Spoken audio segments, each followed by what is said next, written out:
pop kind of tune. So you get a completely different thing, and then you get to see Corey Haim and Jason Patric, as Sam and Michael Emerson, in the car with their mother, and they're driving, and you're sort of seeing the city, through their eyes for the first time, when they're looking at the signs, and then I thought it was so great when they passed the sign. It says "Welcome to Santa Carla." On the back, it says "Murder Capital of the World," or whatever on the back. Nowadays, it would be Chicago. Hope you're listening, Ray. He knows. He's well aware. Yeah.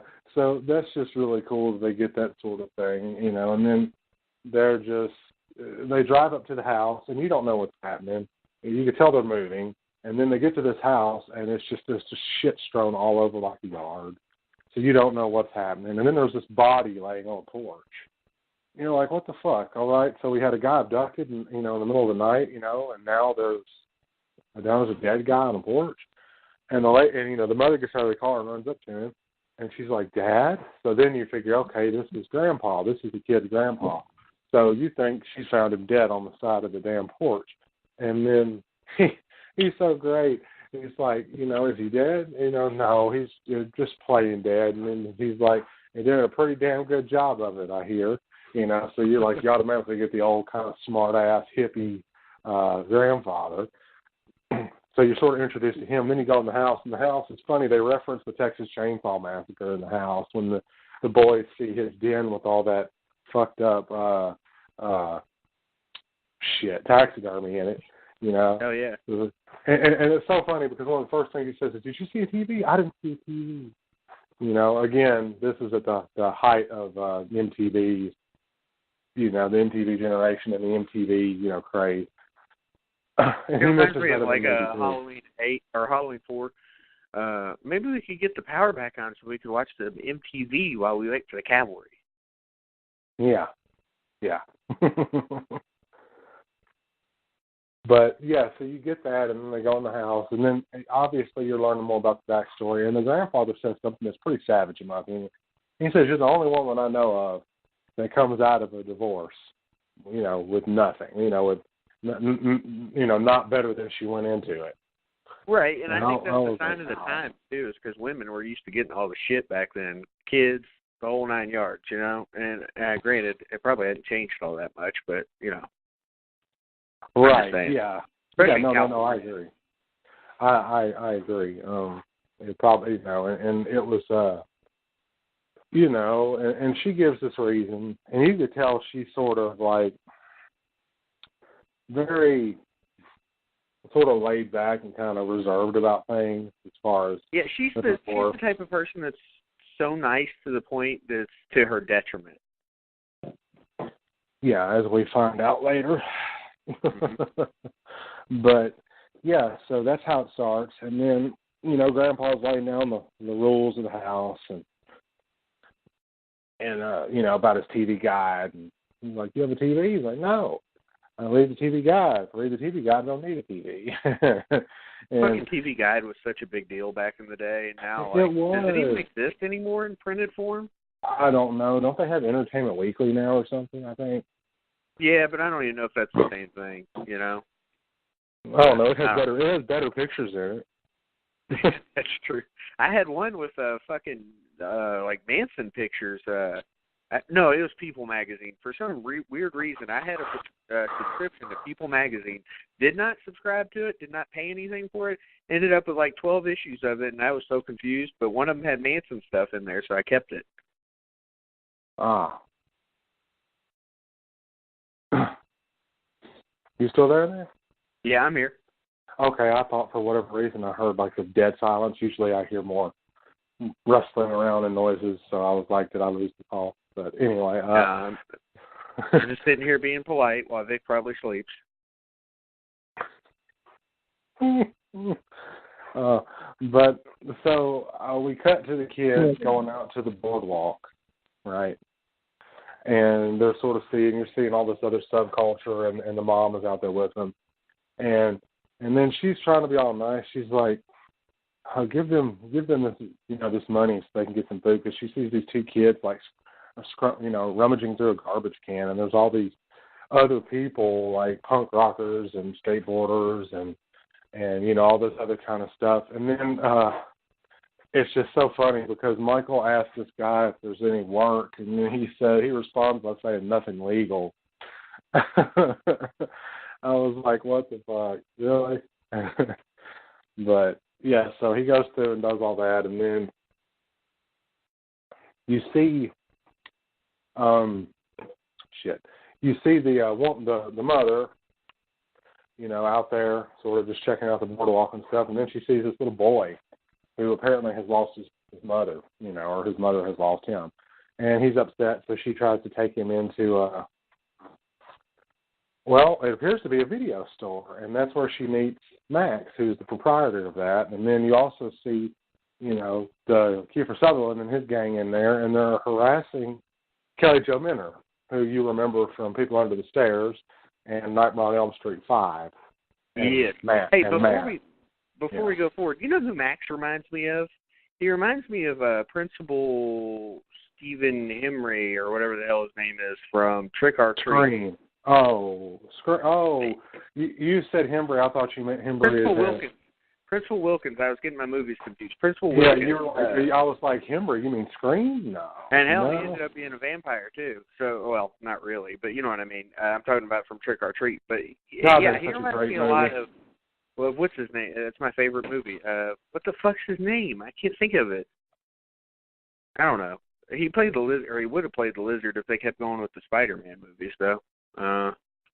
Either way, I wish he would do a convention, but like nobody from that movie does shit other than the Quinn Lord. The one time we met him. Okay, Wilkins. I should know this. It's Dylan Baker. Anyway. Yeah. So anyway, I just wanted to point that out. That's who Max reminds me of, like, a lot. Oh yeah, for sure. For sure, he does remind me of him a lot.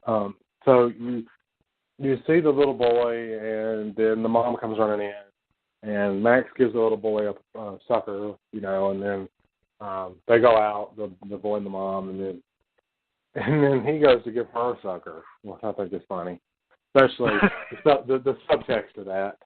Yes. In more ways than one. Here you got a guy who's obviously trying to get in good with a lady so he can have him a girlfriend, and then the vampire subtext to being a blood sucker, so I was like, ho. Yeah. But yeah, so you get that, and then she's like looking for a job, and he just could tell. And then he introduces Thorn, who is his dog. He's a really cool looking dog, actually, but there's, not everything is what it seems with Max and this dog. Damn, Max died 4 years ago. I didn't even know. That's fucked up. He died on New Year's Eve, 2014, 71. Yeah. Was it Bernard Herrmann? Not Bernard. Edward Herrmann, excuse me. Bernard Hughes is the grandpa. Yeah, interesting thing about him. He played in the movie Overboard, and now that movie has been re-released. I mean, as a remake or whatever the hell you want to call it now, with fucking gender swap. Which I like Anna Faris, but I doubt I'll see it. I might. Who knows? I mean, because movie pass. But yeah. So you sort of go back out to the boys, and they're sort of hanging out and stuff. And then there's this concert going on, and I have to point out, my wife she commented on Vic's post about having to do his homework and watch this movie with a meme or a Giphy, I guess, of Tim Capello doing his gyrating. It was ridiculous. Yeah, it was beautiful. I mean, at the time it probably wasn't, though, but to us it was, or at least to me. Right, and he played saxophone for Tina Turner. Yeah, I think maybe you had mentioned that last week, I think. Or maybe Bill did. I don't think Bill did, but yeah, so he was a big-time 80s musician, and I really like the song that they're playing, actually. It's a cover. It was. I mean, we've already mentioned this, but the fucking soundtrack in this movie is fantastic. Absolutely. For as far as two of my favorite soundtracks, it's this one And I really, really like the soundtrack to American Psycho. Well, yeah. The only time I like Phil Collins. Like you, Lewis, the movie. Anyway. Dude, I pissed off a bunch of Disney people about Phil Collins. They were talking about how great the Tarzan Phil Collins soundtrack was. And I said, the soundtrack sucks, and so does the movie. And they all got angry with me. There's some Disney page that I like. It's like alternate Disney. And, like, everybody got upset with me. And I was like, what? It does. Fuck that movie. I don't care about it. Tarzan's a shitty movie. So is Hunchback and a bunch of other Disney movies from, like, the late 90s. Anyway, that aside, let's continue. So while they're at the concert, Michael sort of catches, this girl catches his eye, and he sort of becomes, I don't know, infatuated with her on the spot, And she's attractive, sort of just out doing her dancing thing, and he's watching, and she catches him watching her a couple of times. And then she kind of runs off fainted, but it's already the seed is planted. He's got to find this girl, and we learn later on her name is Star, but he sort of follows her around and stuff. And then he goes to start, trying to, catch up with her, and then Sam is saying some sideways shit to his older brother because that's what younger brothers do. They say shit to their older brothers and think they can fucking get away with it, just to be pricks. But, yeah, so he's like, don't you have somewhere to go? Don't you have something to do? And he's like, yeah, I do. So he goes into this comic book store, which is one of my favorite scenes in the film. Me too, I'm a man. big comic collector. Yes, okay, so it's the 80s, right? You know what I mean? So we haven't gotten into the era where I just don't like comic books yet. Because, really, once we entered, late 90s, early 2000s, I just didn't give a fuck at all.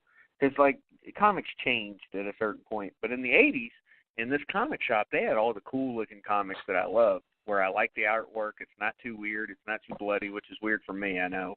But it's just the classic shit. And him talking about it was really cool with the Frog Brothers. Oh, yeah, and that's why we're introduced to the Frog Brothers, Edgar and Allan Frog. Edgar and Allan, I like that. Yeah, I think that was intentional. But, yeah, so he goes in and starts talking about Superman, and he says he's on the lookout for Batman number 14, and he insinuates that he has an issue of that, and that sort of catches those boys' fancy, and they start listening. And then, of course, they have to throw jokes at him about his outfit and said that the Diet Frozen Yogurt bar went out of business the previous summer.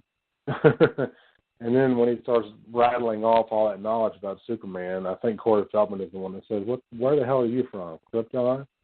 And he's like, no, Phoenix, but lucky me, we moved here.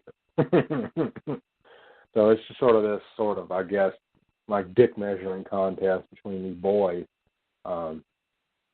which is pretty funny in and of itself. And then you see that weird drugged out couple from earlier in the film at the beginning, and they snatch comic books and run off, and then Alan goes running after them to get the comic books back, and that's pretty funny. And then you sort of see the parents who look like they're just knocked out. I don't know if they're tripping or what, but they look like hippies and they are sleeping. It's California, man. It's California in the 80s. Who knows? Right, yeah. So they give him a comic book, horror comics. I think it's called Destroy All Vampires. And he says he doesn't like horror comics. And I was like, what? Yeah, I got angry at that point. I was like, Corey Haim, you fucking faggot. I was so mad.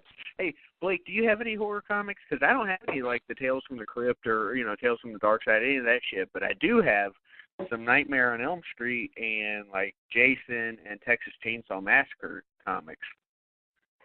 I have, as you know, Andy Mangels provided me with notes and assisted me with my first book, with those notes. And I have his comic book series from Innovation, which is called Nightmares on Elm Street. And then I've got some other, pulp, it's like a pulp comic sort of compilation that my wife got me. Not stuff that I really know, but it's interesting. And then I've got a bunch of, serial killer magazines and stuff. I used to have quite a few serial killer comic book type magazines and stuff like that. I had really weird comic books, comic book about the sinking of the Titanic and shit like that. So I had a lot of weird cool. Yeah, but I love comics, and so I've got some horror stuff. But at the risk of losing Vic, I do want to talk about one of the Nightmare on Elm